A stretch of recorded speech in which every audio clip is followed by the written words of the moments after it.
January 2nd, 2023.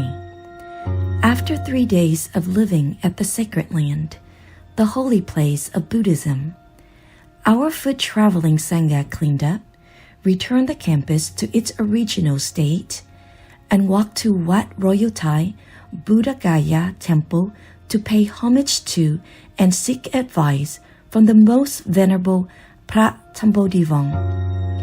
After the short 3 refuge chanting under the Bodhi tree at the temple, he offered some advice and blessing for the success of the foot-traveling journey. Venerable monks, nuns, and lay devotees formed a long line to bid farewell to the Sangha. He also walked with the Sangha outside the triple door gate and said goodbye there. He held my hands as a word of encouragement before my departure. I had some work to do, so I split from the Sangha to go back to Bodh Gaya, first to take care of some work, and then look for Spotty, a loka that was lost when we went inside to circumambulate Mahabodhi Stupa and Bodhi tree last night. Saying goodbye to the Sangha, the monks didn't forget to remind me to find a loka. On the way to the city center, I saw a loka wandering on the roadside beside the piles of trash. His shirt was also gone, and only a small piece of cloth remained around his neck. I called out, "Aloka." He raised his head to look and immediately ran to me excitedly, jumping up, biting my hand, and groaning as if he wanted to say to me, "Master, why did you leave me here all night?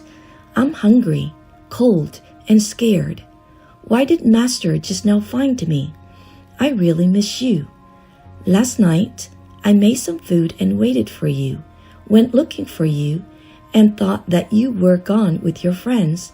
I had no idea you were wandering outside like this." I stroked and soothed him, and we both went to the Mahabodhi Society temple. I hurriedly took 2 bags of biscuits to feed Spotty. I wanted to keep him here so I could run my errand. Before I could tell him, a couple of German shepherds chased after him. He immediately ran out the gate.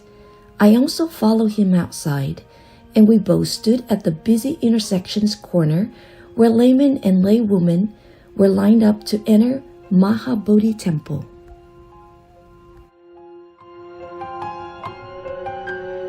I thought everything was going to be all right. Again, another dog came and growled at Spotty, who was injured.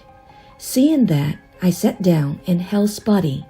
Then a lady suddenly came by and handed me a few hundred rupees and said, "I'd like to offer." I held on to the money and asked, "What is this for, miss?" "Oh, you are Vietnamese?" She was surprised. "Yes, I am." Holding a few hundred rupees in hand, I smiled. Suddenly I thought that now I was a real beggar at Bodh Gaya, with 2 bags on both shoulders, and Spotty hanging around at street corners and flea markets without a home. Looking at people passing by, I wonder how many people had gazed at us. I stood there and waited for the appointment, and Spotty lay down and slept at my feet. When going inside the place for the meeting, security did not allow Spotty to come, so I told him to wait outside. While inside, I was anxious and worried he might go astray again. I canceled the appointment and went out. Indeed, Spotty was not there.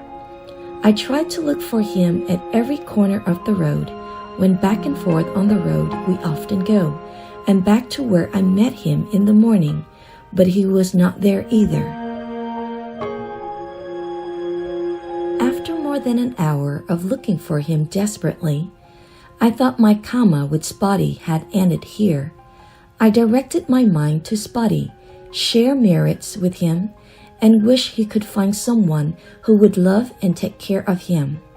After walking for a while, Vice Abbot called and asked me whether I found Spotty. He told me that some nuns said they saw Spotty somewhere nearby. Vice Abbot and I continued to look for him, and finally we saw Spotty in front of the Bangladesh monastery. Both of us hit the road.